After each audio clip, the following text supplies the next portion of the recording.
Welcome everybody to another No Bullshit podcast for contractors. I'm super pumped. I got Bill and Kerry with me today. Husband-wife team, dynamic duo. And we're going to be talking about a lot of things today that I think is near and dear to everybody's heart. A lot of contractors out there have some form of family business. In this case, it's a husband-wife team and even more. So we're going to be talking about a lot of issues that, I think I know a lot of couples struggle with. We're going to be talking about business challenges around, how to, get control of your team, how to, hold your team accountable, and really how to build a business in the way that you want to build it. Until right now, this very moment, contractors have always been on their own, not as tradespeople, but being alone and knowing how to take their business to the next level. They call us working class, they call us blue collar. They say that we don't have the smarts to become the business owner that we're meant to be. That is such bullshit. You have the ability. You're more than any of that. The question really is, where do you get the insights that you need specific to contracting to systemize your business so you can get your profits to pay for your freedom? I'm Andrew Houston.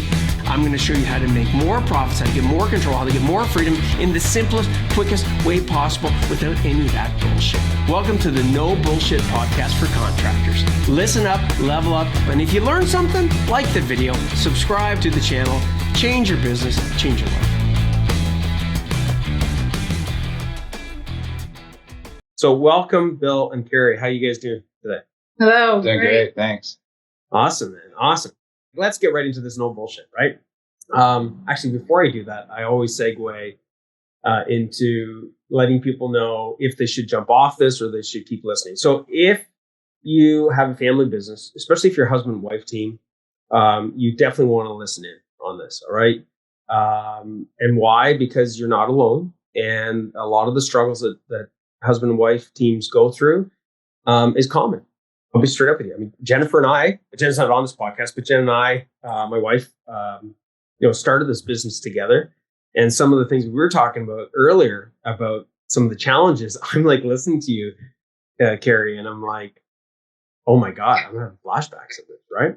So if that resonates with you, stay on. If not, then jump off.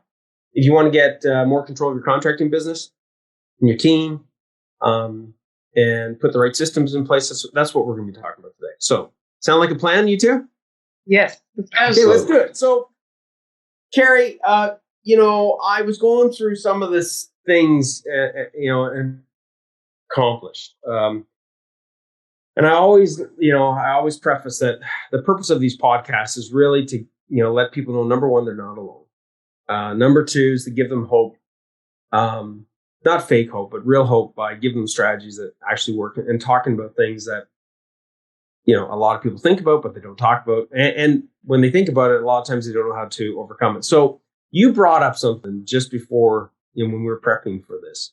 Can you just share that with the team from a wife perspective? About the husbands and the money? Yeah. Yeah. And about appreciating your wife, Yeah. It's just a struggle, when you're handling the money, when you're the wife and he's working his tail off, and the husbands tend to think you're being critical when you're letting them know where things are at and how you did on things, and trying to pull reports and have him look at things and realize that wasn't really the best way to go, or it took longer than it should have.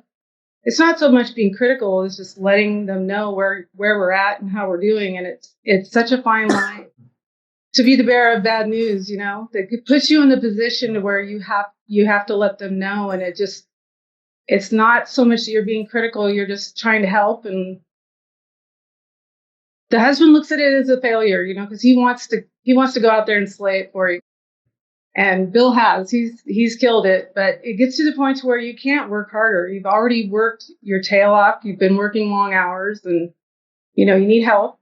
And so it's just, through the years, that's probably been the biggest struggle, is working through that. And I think that, and then Bill, on your side, correct me if I'm wrong, but in that moment, I can relate to this, right? As the husband, I should really have had Jen on here, but I can relate in the sense that you got a lot of things on your plate for the day, right?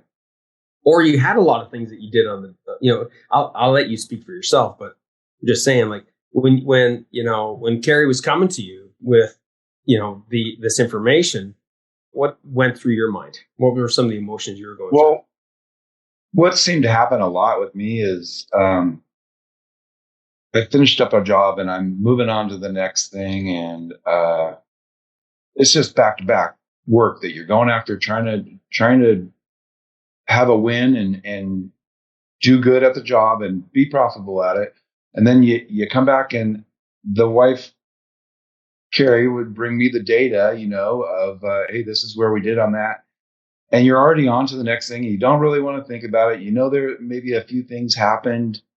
Quite often you go, oh, well, we had a few problems with this, or there was a situation with that. And you can't help but kind of feel defensive because you felt like you really busted ass on the job and you really kicked butt. And then you're going, oh, but the data doesn't show that you did a great job on it. You feel like you were still profitable at it, but the numbers are showing you that you weren't probably as profitable as you could have been. And are you really learning from those mistakes as you go? And it's really hard to not feel defensive. You feel like, oh, I'm busting my ass. And then now somebody's telling me that I'm not doing good enough. And you're just back to back, going to the next job, not really even getting a chance to enjoy the fact that you either did or you didn't do well on that one particular project. But it's that remembering she's just trying to help you, and that being defensive is like a reaction that I have felt that we've had to work through. That's been a big thing for us. Yeah. And recognizing that I need to really appreciate her, and she's not trying to hurt me. She's trying to help me. And I feel guilty, I knew he was out there physically working really hard and mentally working really hard, trying to think of everything on these jobs, run guys. Or pushing my guys, and I'm just looking at the books, but I'm also raising a family and taking care of everything that I can. But I felt like, I felt guilty giving him the reports and showing him where he was at, but I felt like we needed to learn something, we need to look at this. And I would lay time by job reports and profit and losses on his desk, and they'd just get stacked up on top of each other. And I would get a little frustrated and he would get frustrated at me. So it was just a lot of tough times like that. Yeah. So go ahead. What were you going to say, Bill? No, I just said, yeah. Yeah. Knowing our numbers better now is knowing the numbers and having a more strategic plan towards the project, job costing, and knowing the real data, you got your overhead burden, your labor burden, it. And so you feel good about the shop rate that you're charging. I think for a long time we were charging too low of a shop rate. And that was really affecting how By the way, it's not you think, you were. Oh, we know we were. Yeah. Okay, I'm just calling a spade a spade. Back to the data. Yeah. Yeah. So before we move on from this topic, I can't. It's just in my nature. Okay, and maybe it's good, maybe it's bad. I don't know. But I want people listening in to think about this for a minute. All right. Now, whether it's a husband and wife team, and honestly, we never talked about this specific issue. Okay? If all we talk about in this podcast is this, I mean, man, this is gold. Okay. We're going to talk about some more things, but I think everybody can relate to this in a series of different ways. So whether or not you have a husband and wife team or family members, if you have any form of a team where you're interacting with other people in any of those environments, this situation can raise its head. Would you agree? Yes. Yes. Right. Definitely. Because the bottom line of it is, like, it's one thing, and this is why, when I look at the term champion CEO, when I thought about that, when I came up with that term champion CEO, what are some of the attributes of a champion CEO? I'm not going to go through them all, but one of the attributes of a champion CEO is they're trying their best. Okay? They're trying their best. So what's my point with this? The point is, it's one thing if somebody goes to somebody say, you need to look at this because I think it can help you or it can help us. But if that other person that they're talking to is dogging it or not trying their hardest, that to me is a different thing. they deserve to be held accountable to go, like, you're not pulling your weight here. But this is such a applicable topic in the sense that both of you were working really hard. Like, let's face it, on the wife's side, I don't know if this is the case for most men, but I'm just going to say I think it is, where the wife is not just trying to, be responsible and do the best they can in the role, the business, but there's a lot of responsibility on the family front too. Would that be a correct statement? Yes. Absolutely. Okay.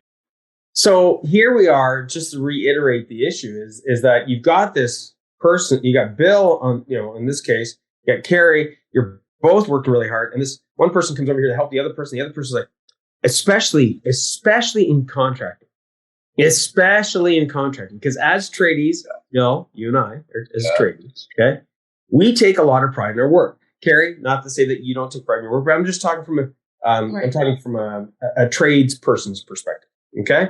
And then to be told, like, right, Bill, tell me this. You leave a job and you're like, man, I think we crushed it. And then Kerry's like, you come home, door closes. You're like, oh man, I just want to sit on the couch, have a pint. And Kerry's like, hey, you got to take a look at it. It's like, yeah, that job didn't go. Like, you got to work on your delivery. You got to work on your delivery. Yeah. Believe we tried different ways. But nobody was more proud, and the quality of work and the craftsmanship was amazing. His biggest cheerleader right here, right. Always so proud. But during those moments when you have to have that heart-to-heart about where you actually landed, it's crushing for him because he's trying to slay it every time. Well, the reality is, right, Bill doing a great job and the team doing a great job, and everybody listening in, this sucks for me to tell you this. Like, just because your craftsmanship is really, really good, and even if you have happy clients, I'm just saying, that does not equate to like, well, then I must be making money. Am I right? Exactly. Yes. And that sucks. But that's business, right? Yeah. So you tried different things, right? So what was your approach was to try different things as far as trying to solve this? What was some of the approaches that you took? Well, for me, for one, is appreciating my wife. Mm-hmm.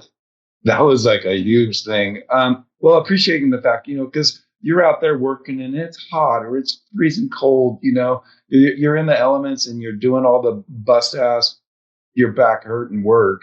Well, they are too. They got the carpal tunnel and the sore shoulder from sitting at a desk and running the computer and taking care of laundry and dishes and the grandkids and everything at home. And, if you feel, oh, poor me, I'm busting ass and doing my thing. Well, they're busting ass too. And just appreciating the fact that you guys are both doing your best. And, it's up to us to recognize that we both are doing our part, I think really it came down to appreciating, like after we started PFC, learning our numbers, it really came down to really appreciating the quality and really knowing that those numbers, we're worth that. And once we realize we are worth this, we're worth more. And it really woke us up. And just here lately, we've been doing this for 27 years, but it took this to really appreciate, like, we aren't just your average steel shop. We are a fine craftsman. We're high end. We do beautiful work, and we're not going to compete with local rates. I mean, that's just, you can't. You take more time and you make those customers extra happy, and you feel really good about that rate instead of feeling like, oh my God, that's just way too much money. It's like, no, we're worth that. And it took PFC and our numbers to really realize that. And it took a while to get Bill to realize it. Like, why are we trying to stay within these rates that other guys are charging? They're not charging enough. Yeah. And we are worth more. We do a better job. And we both had to realize that together. That her on the money side of it and me, because I do the bidding as well. But, knowing how your team has to work together to be profitable and that's something that, you've instilled in us so much that it's not one particular person, it's a team that does it. And whether it be the office admin team or the in the shop or in the field, everybody's working together, and man, you could really see those A players shine. And it's given those guys the extra attaboys that make the other guys look up to them and go, "Hey, I want to be like that." Exactly. So it's a culture. It's building the right culture, right? Right. Yeah, absolutely. Yeah. So build off business, and for me, it was like, this is a family. Let's come in. Let's think about these guys. Let's do more. Let's appreciate our customers and things like that. That I always kind of took on, and I think that the blend between the twos worked really well. Yeah. Definitely. Okay, beautiful. So I'm going to give a little suggestion to the audience listening here. Okay, no bullshit. And this is from experience. All right. So you guys can, if you haven't already taken this, Bill and Kerry, then a bit of a little coaching session. Okay, with the coach. So let me be clear. There's no magic pill. Okay. So what I'm about to say is not a magic pill, but it has a massive impact on your relationships. Okay. And I say relationships. So that's you as couples, that's you as, team members, everything. Okay. And what I'm about to say applies to you personally too, not just business. So one of the biggest reasons that people take offense or push back on other people giving input, all right? Especially when they're feeling like they're giving it their all. One of the major reasons for that is that they're not on the same page. And what do I mean by that?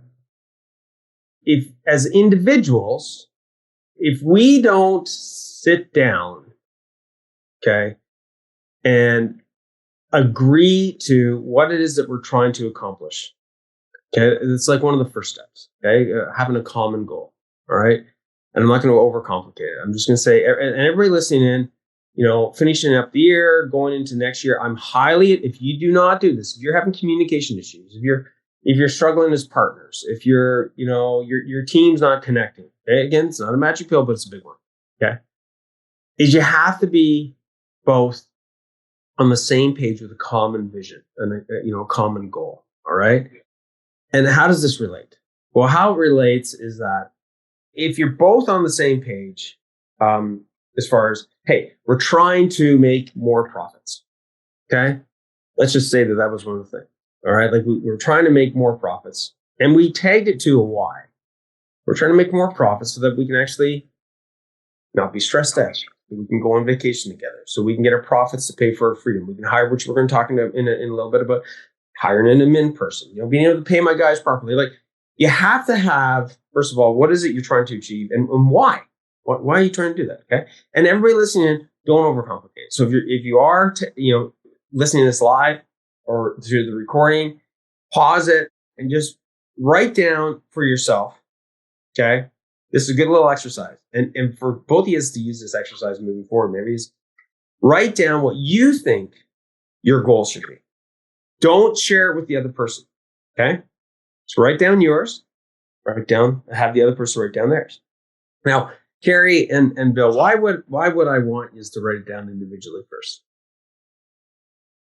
Well, because the other one's going to influence you when you're doing it together.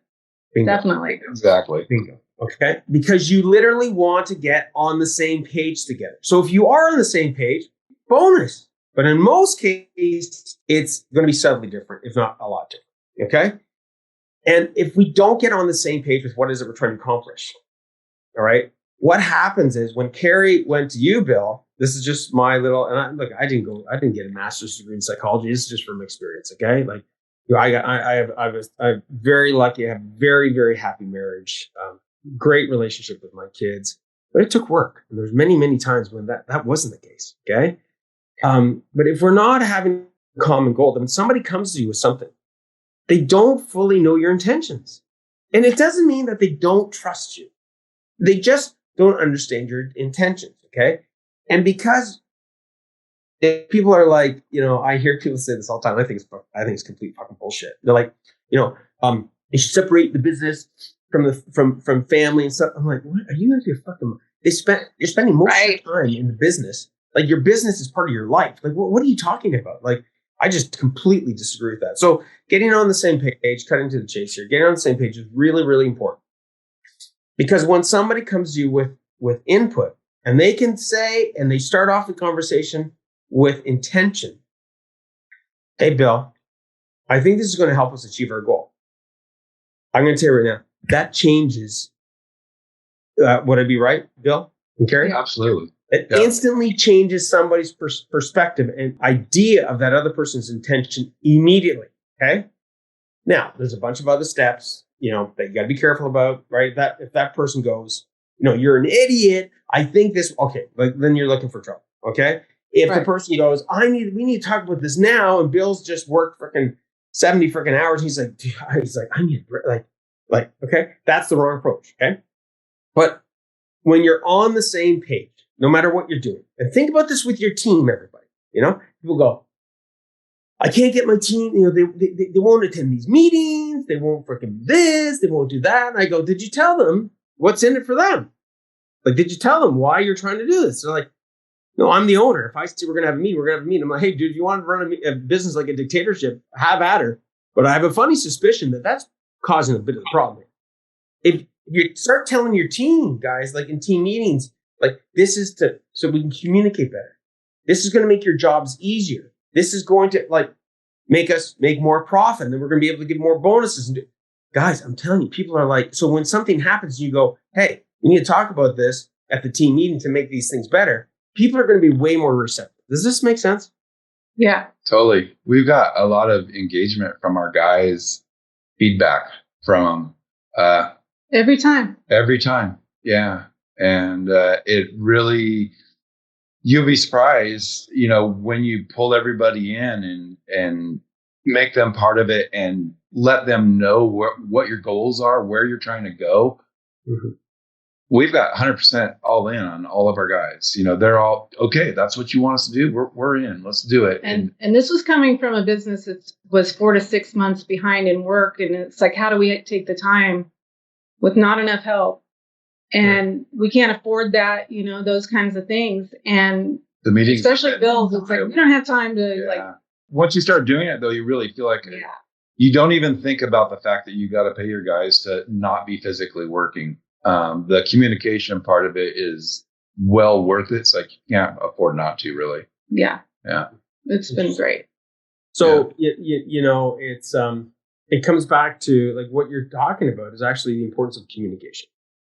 Okay. Yeah.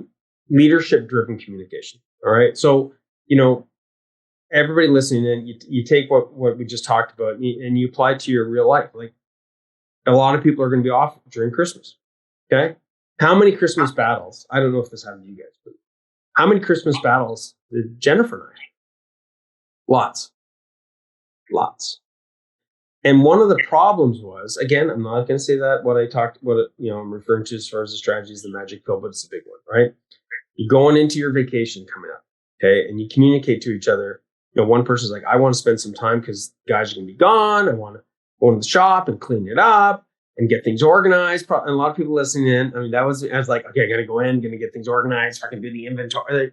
This is my opportunity, right? Yeah. I don't have any customers to go to, right? Communicate. Okay. Communicate. Right. And negotiate, right? Hey, I also want to do some family things together. So guys, if you plan that out, you're going to have so much better chance of having success, whether it's during your holidays, during your team discussions, during your relationship as husband and wife, as business owners and things of that nature. So get on the same page with each other. All right. It's super, super important that you do that.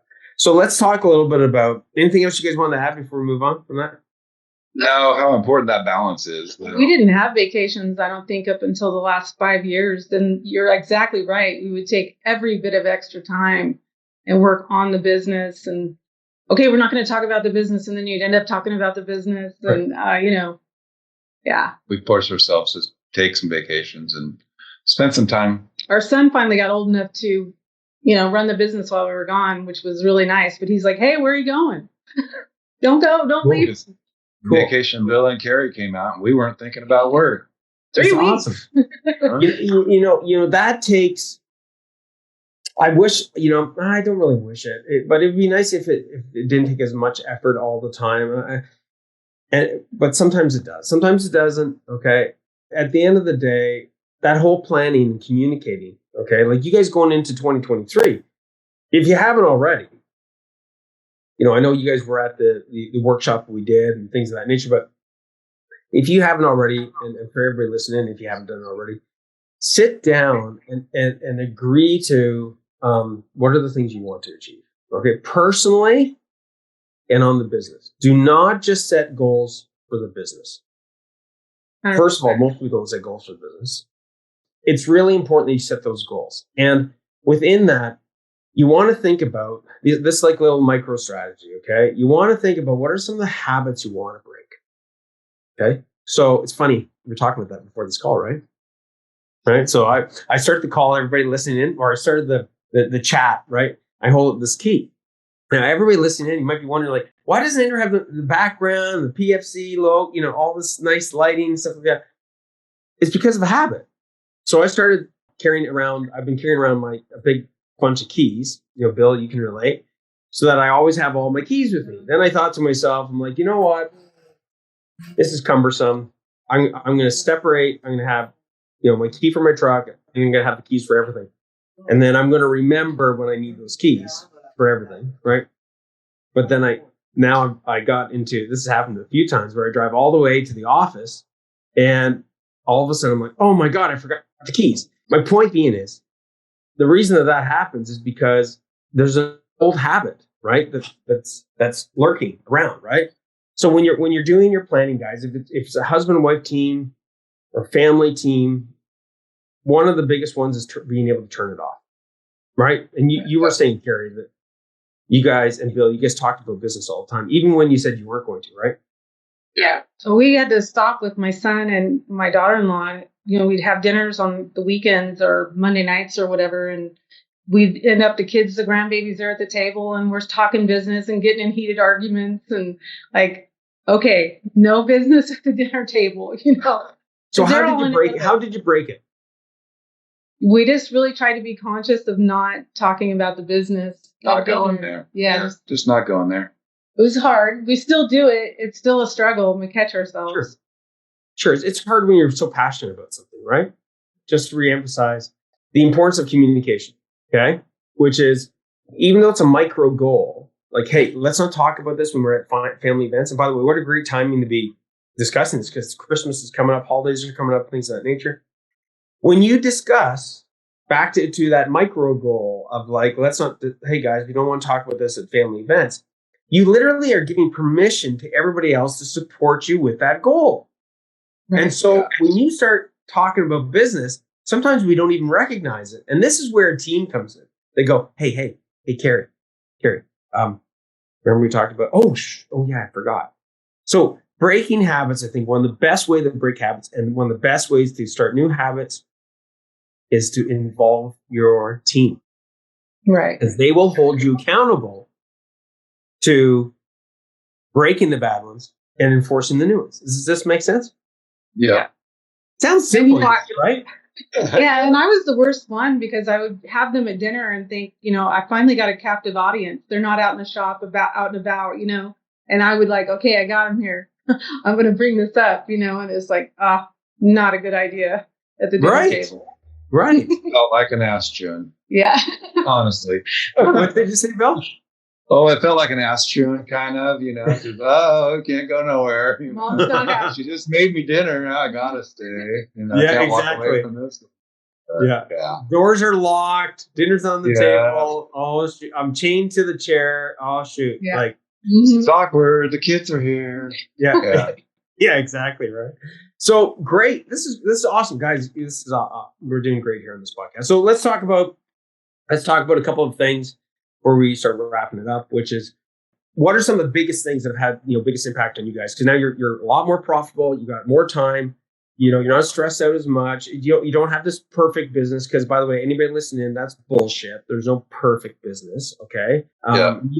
Yes, that's true. It's not. You're not supposed to have a perfect business because it's supposed to constantly evolve and get better. Right. Right. Yeah. So, what have been some of the biggest impacts for you guys, either from a time perspective, a profit perspective, or appreciating the admin help, I think. And separating some of those roles, because myself and Kerry, we've had to wear so many hats for so many years. And I think for her and I, just recognizing that we can't do this forever. We're planning our exit strategy, and we need to set things up so that everything will run smoothly when we step back. And we realize that there's a lot of admin help that we really needed. Yeah. And which is so hard to do. It's so hard to let go of control at first. No, Kerry. Really? Yeah. Oh gosh. You got a couple type A business owners trying to let other people do things for you, but they bring a lot to the table. And you know, as we learned, you know, auditing our what we do, our tasks, and deciding what we need to do and what we don't need to do. You know, we don't really need to be involved in certain things, and there's a lot of mundane stuff that we would always get drugged back into. And you know, it's the works of the business, but there's other people that can help you do that, and that was awesome to recognize that, and they feel good helping us. And the freedom has been nice. Yeah, freedom's been nice. Yeah. How many years did you go with this admin person? Without? Yeah. We just got admin. Well, Kerry's. Well, we hired Shelby to do the payroll and accounts. So a couple of years. Right. But in just this last year, we actually hired two more to help in the office immensely. You know, it's been huge. And they're younger family members as well, but they're of an age that all the things that were a little bit more of a struggle for us were real easy for them. And so, hey, that's a perfect place to delegate some of that stuff, you know, and that bought us more time. So that was awesome. We're like, hey, okay, she's got it. Let's just go ahead and let that go. And just the freedom of that and the weight lifted. And realizing that there was a lot of Desiree, our niece, she helps Kerry, and she was able to like totally attack the things that were that lurking overhead, you know, like safety and OSHA things. The on your back. Yeah, the ones that you're always worrying about, you know, hey, are we quite up to snuff as we need to be? And she like blew it all apart, went through everything that we had, revamped everything, digitized everything so that it's all up to date, and just took it on full bore. Okay, so let me just summarize this for a second, okay? We have a unicorn, by the way. For an admin. Nobody knows about that, but we have a unicorn, and that's our niece, Desiree. I think Adam tried to hire her. Yeah, I think Adam wanted to hire her, but Adam, don't do that. So here's what I'm hearing, okay? Number one, I don't think people understand the value of an admin person. Okay, like it's probably, I've said this in previous podcasts, you know, quite a while ago. Like one of the most valuable assets of a contracting company is having a good admin person. Okay, what I'm about to say is not lowering the value of what they do. It's trying to emphasize the importance of the value of the things that you as CEOs need to be working on. Okay, yeah. So you look, at the end of the day, if you want your value of your business, you want the value of your week, if you want the value of your team, if you want your value, period, of whatever happens in the business, more profits, more time, whatever, they come back to you. You have to do more valuable things. People go, that makes sense then.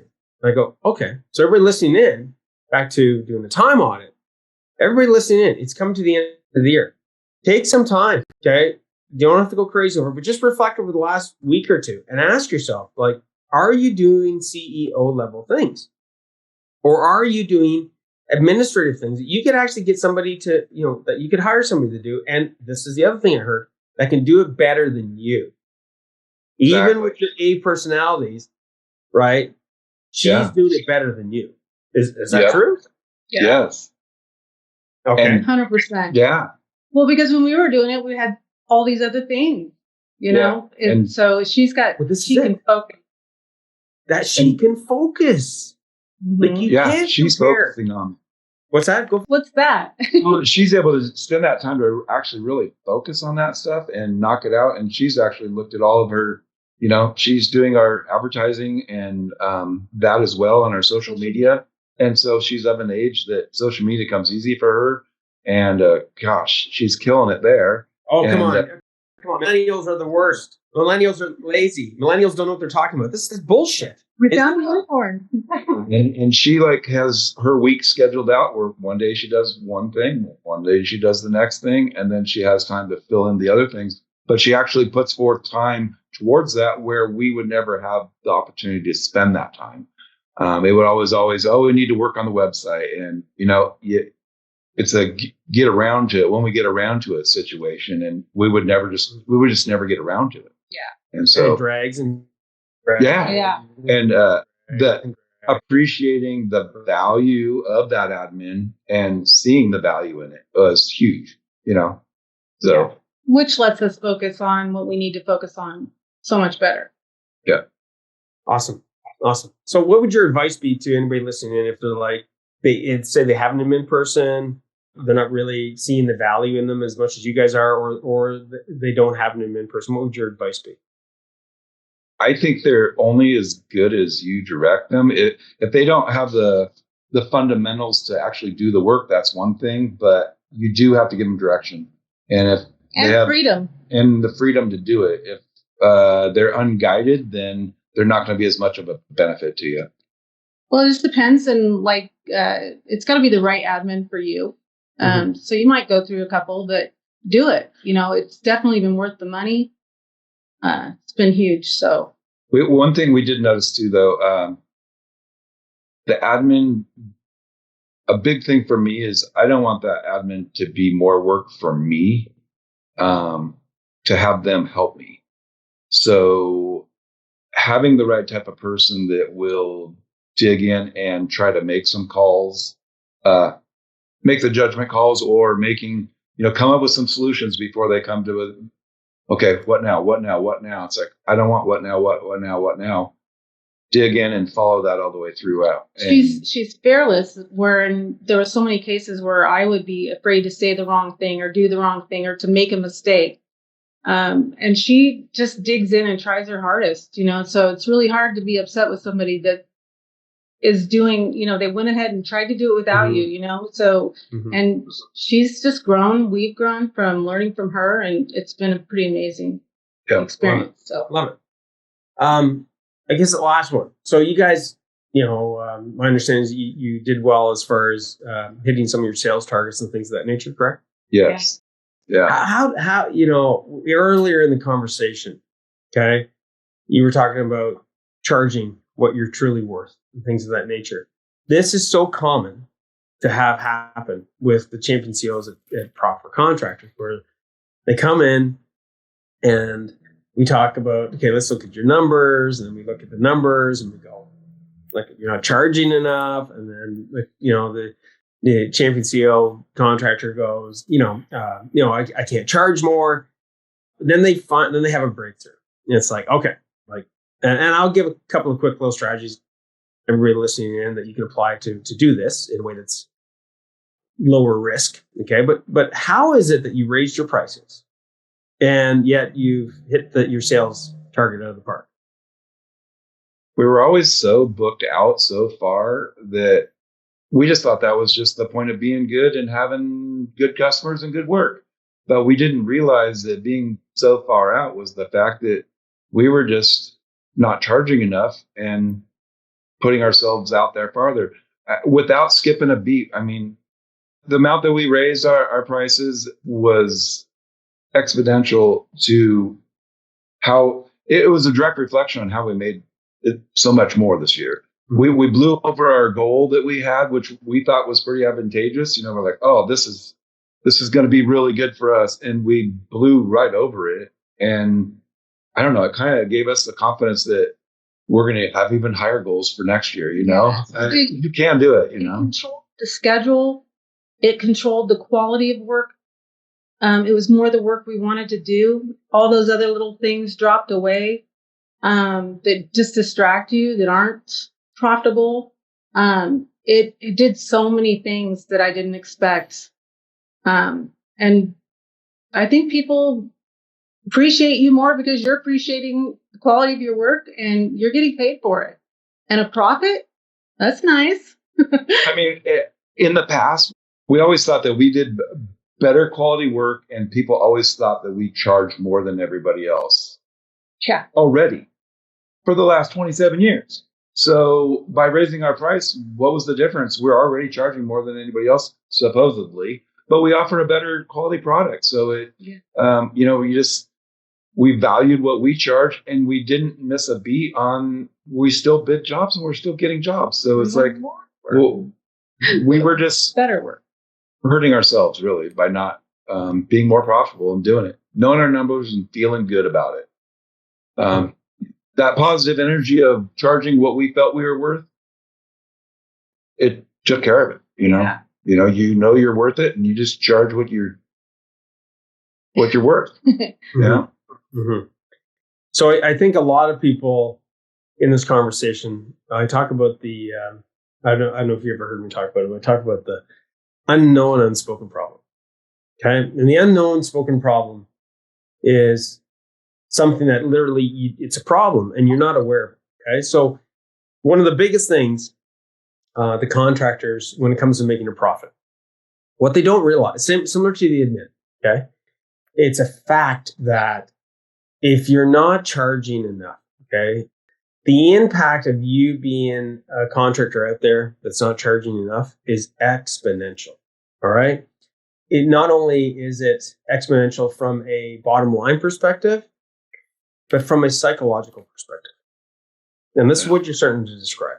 Okay. Which is you guys are using the wording that like you started to realize like we weren't valuing ourselves enough. Like you didn't even really know what that meant. Yeah. Am I right? Yeah. Right. Okay. What do I mean when I say that? We already knew what we were doing. We just weren't valuing it, I think. Like Right. you feel better about spending a little extra time on that customer's project. You feel better about all that instead of feeling horrible that you're taking too long, or this is going over, but we nailed it. This looks, up and above and, exceeds expectations. Right. So you don't have that. You feel like, okay, well, we're getting paid. Yeah, we're going to take just a little bit longer, but at least for, our shop rate's better. We're doing better. And well, like just for instance, just the other day, I mean, our guys are out installing a job and they're not even back from the job. And I get a phone call from the customer and we're like, Kerry's like, oh, customer's calling already. And I'm like, what's up? And he's like, I just wanted to tell you guys that there is a difference from your product versus all other products. I see them all down the street, people all down the street have a gate or whatever. And he goes, absolutely, there is definitely a difference. And we really appreciate what you did for us and the thoroughness of the work and the quality. And I just wanted to let you know. And I mean, it's like happening all the time. And, that feels good. Like that has nothing to do with the price, just the quality of work and the fact that they were glad to pay it. There are customers out there that really appreciate the quality and will pay for it. That's the percentage of customers that we want. Yeah.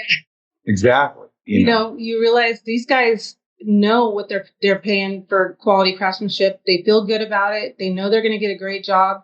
And those are the customers you really want to take care of. We'll take all of that 3 to 5% of the people out there looking for work to have done,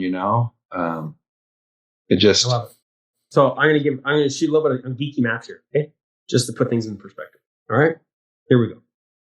Got this contractor. Contractor's making 30% margin.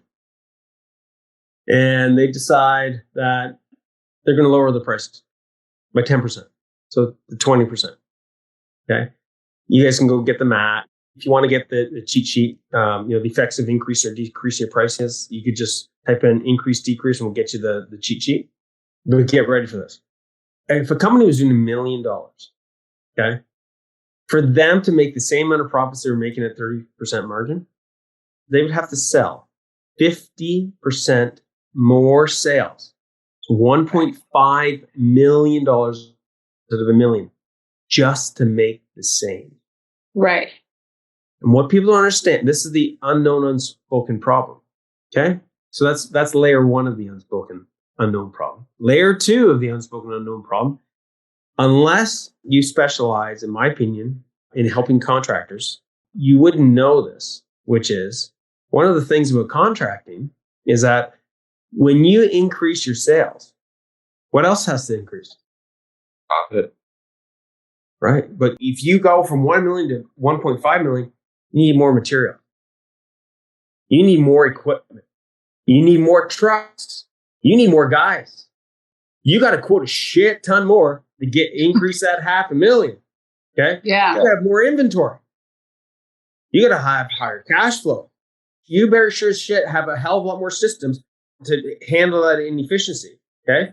You're going to attract a lot more Class D clients. And the list goes on and on and on. So guess what? That 1.5 million, that extra $500,000 in sales that you had to get, okay, exponentially drops your profits way off the map. And people are like, what? I'm like, yes. They're like, but Andrew, I only went from 30 to 20. I'm like, I know. But look at the impact. And this is where you get people at this time of the year. A lot of people, a lot of people are listening in on this, and I know this relates to a lot of you guys. You're like, what the fuck happened? We did more sales than we did last year, and we have no money in the bank. We have less money now. How did this happen? Guys, that's how it happened, okay? By, decreasing your pricing, and now you have this massive impact. Now, the opposite is true, right? The opposite is true, which is if you increase your prices, okay, you can exponentially do a lot less work. It makes sense? Yeah. Our son, from listening to your podcast, that was one of the biggest things. He brought PFC to us and said, hey, you got to listen to this. And that right there was one of the biggest things that Joe realized how much harder you have to work for the amount of income. So it was a big one for him that stuck with him. And that's what hooked us. That's what hooked us. Yeah. Guys, it's true. It's true. Somebody that goes from 20% to 30%, okay? Get ready for this. They can do approximately between 25 and 30% less sales and make more profit.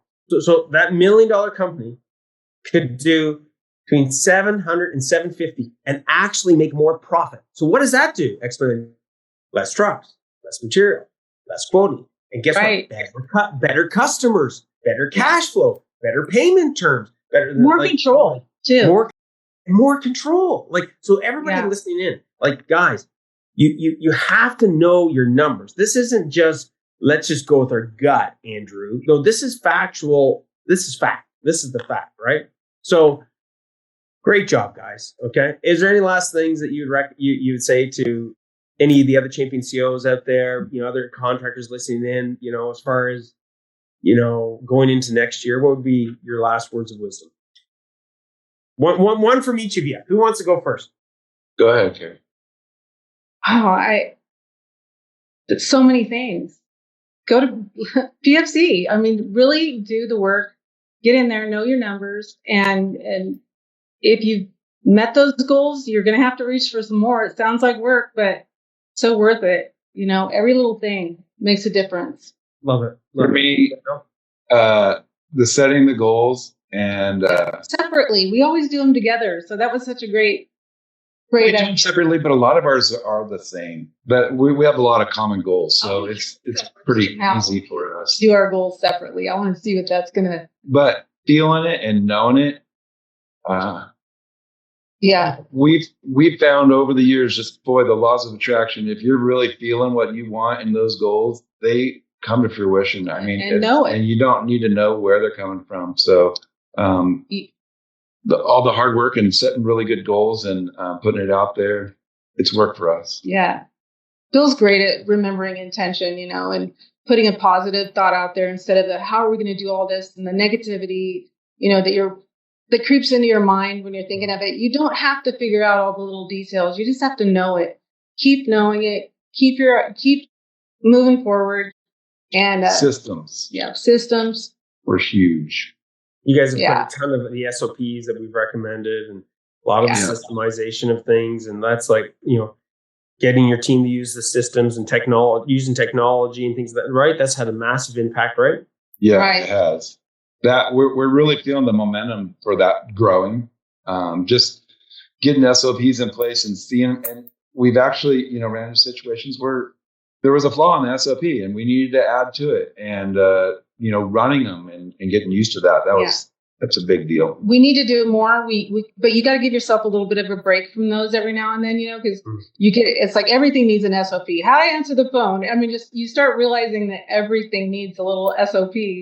And so you can get into it for a while, but you got to get back into it if you give yourself a break, and run them, test them. And the balance of taking some time to yourself. Yeah. We're going to take a little time this year. And sure. SOP for taking time for yourself. That's right. I love it, right?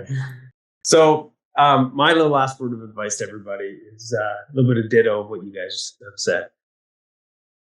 If there's one thing that I would like everybody to get out of this call, okay, is it really is worth the time to get on the same page, okay?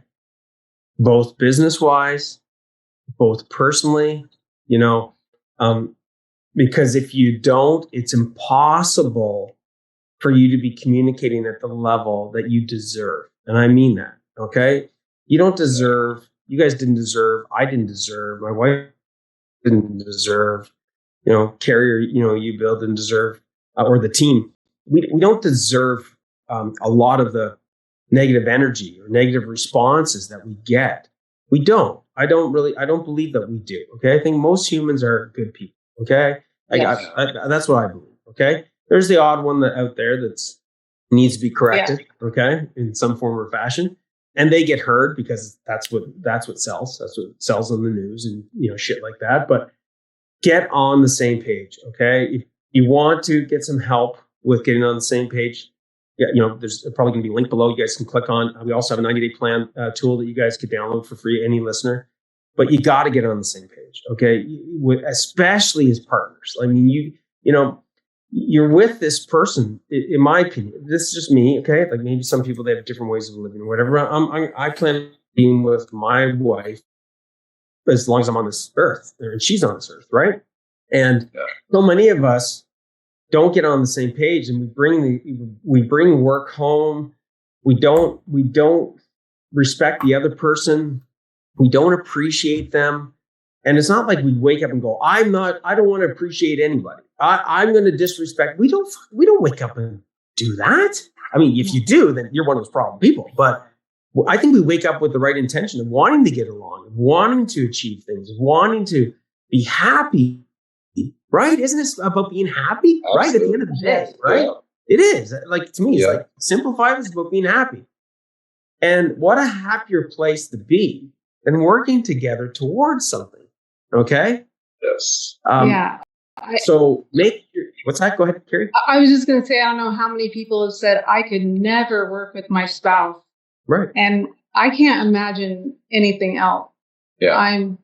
I couldn't even think of doing something else. We love what we do to this day. Especially now, though.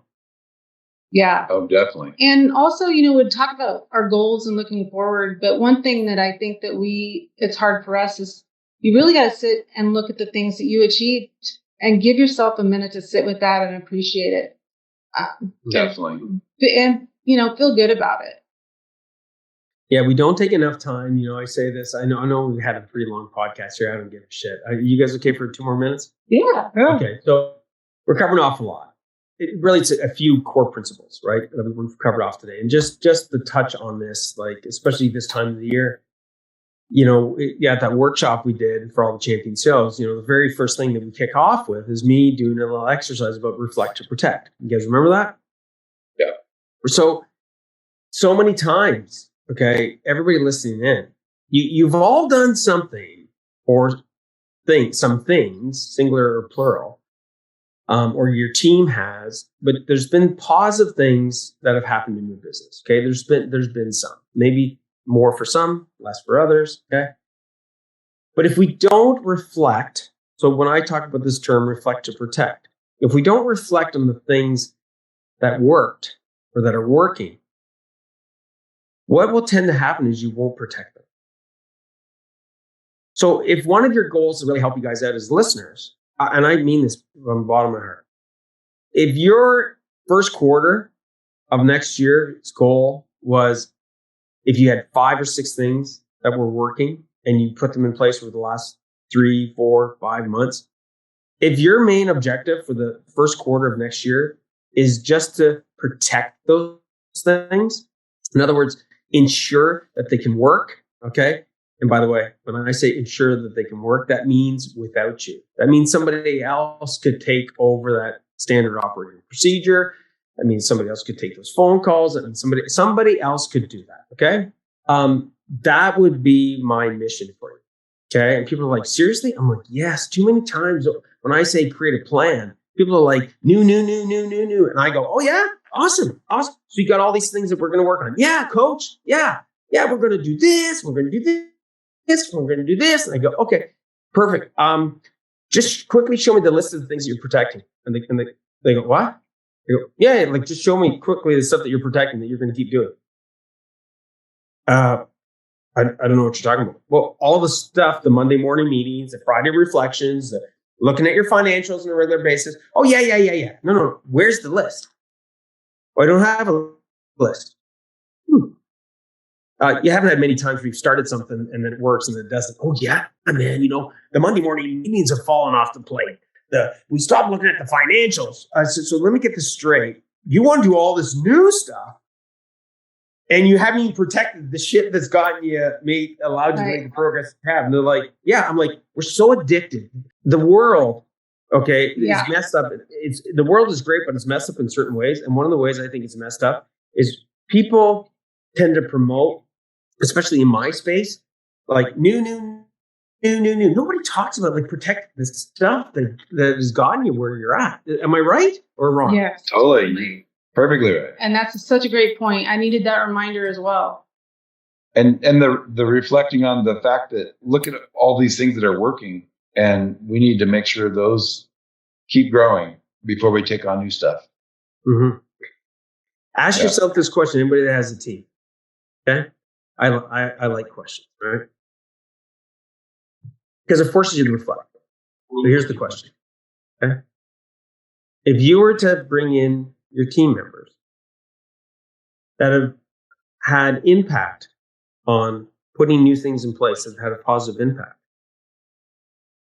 would they feel, and would it be physically noted, okay, that they've actually done that and are doing it? In other words, if I called them up, your team members right now, and said, hey, Jimmy, Sarah, whatever.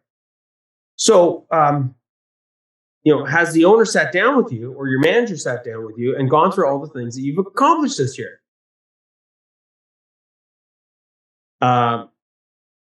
What do you think? You think the majority of team members would go, no? Yeah. That's exactly right. Yeah. Instead of, guess what? I'd say, so they go, no. In most cases, I say, so what have they discussed with you? Oh, they want me to implement all these new things. Team, like guys, if your team, you're not taking time for your team to be recognized in the progress that they've made and make sure that they have the right time, the right amount of time, the right support to maintain those things that are working. You haven't done that before you give them something new. That's a big no-no. That's a big, like, you're screwing yourself and you're screwing your team. So, right. Yeah. Yep. All right. That's part of the reason, finishing this up, that's part of the reason, Kerry and Bill, where I go, it's important for individuals to write down what they think their goals should be. And then to bring those goals together and then discuss them. Because a team member, they might have the right goal and you haven't even heard them. And you're imposing these other things, and they're like, what are you don't you know that we need a safety program? Like, you know that like people are at risk of dying here? And you're like, yeah. What? Like, we got to put in a new SOP for this, or you know what I'm saying? Yeah. Totally. Yeah. Hey, Andrew, I got to add something really quick. Do I got a second? Yeah. Kerry, so we do birthdays. We have birthday parties for all the guys. We do pizza, tacos, what have you. When we do that, every time, Kerry has implemented this new thing where we go around the table and everybody has to say what they appreciate about that person. And you would be surprised the feedback that you get and the wholeheartedness that you get from a dozen guys sitting around a table. It really actually has brought the team closer together. And you really see how people, some guys, I haven't worked here that long. I don't really know you that well, but seem like a really nice guy. They usually always find the good qualities. And sometimes there'll be a little bit of joking involved, but it totally brings everybody together. And that's all Kerry. That's Kerry. Wicked job. Doing that mom thing, like you got to open up a little bit. You got to expect the little bit of awkwardness that you got to overcome, Yeah, but the guys, they groan about it, but they all love it. Yeah, they like, love it. Guys, seriously, guys, they do. They groan about it. They can love it there. The feedback has been awesome. Yeah, who doesn't? I mean, I almost cried because I had to sit through my birthday and have them say things about me. And I'm like, I just had to try not to cry the whole time. I was like such a baby, but they said the sweetest thing. Yeah. So you've got to let them know what they did well this year. That's a great point. We need to think about that. We can and how everybody appreciates the other people that you're working with. I mean, you're with them every day, and whether it's how hard a guy works or how clean a guy keeps his area or how nice of a sense of humor the other person has, it's just all good stuff that really makes for that team to be really valuable, So, it's finishing this up is, that's, I'm just going to say this, like Kerry, that's like CEO, that's like champion CEO strategies. Okay. Like that's to me, that's an example of being a champion CEO. Okay. That's gold. That's gold. It's gold, Jerry. Gold, right? But seriously, right? You think about the culture that creates, and it's a simple thing. Everybody listening in, honestly, how much does it really cost you anything? Think about how that affects the morale. Think about how that affects retention of keeping these A players. Thinking about how that gets people to go, oh my God, I'm going to keep doing all those good things. No, I'm serious. And the new guys coming in go, I have never worked at a place that even talks to you, let alone sits down and has these kind of conversations. And they realize the difference between a small business and a corporation, and just you can talk to people, you can touch them, you can feel them. It's like, don't bring your family into your business and don't bring your business into your home. How can you not? Good luck with that. Yeah, exactly. Good luck with that. Yeah. Go hire robots. Yeah, exactly. No, seriously, go buy some robots or something, right? Who knows? Maybe there'll be someday for that, but not now. So listen, guys, thank you so much. Appreciate the extra time you've given us on this podcast. A lot of gold.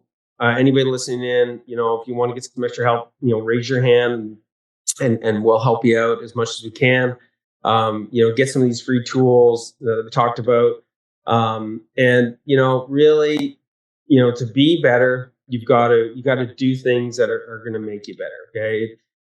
I think we all want to be better, but you have to take action, and you got to take action with the right things. And that's what you guys have done. And, talk with Carol, your coach, and some of the other coaches, and like, you guys get things done. Right? You follow, you not only do things, but you're open, right? You're open for help. And you take off that, I talk about taking off the mask, right? You've taken off the mask to somewhat be vulnerable, to go, hey, like, we need help with this, or how do we do this better, right? So I can't wait to see what's in store for you guys for 2023. Thanks so much for your time today, and we love you, and keep being champion CEOs, and we'll see you on the flip side. Love you too. Thank you for all your help.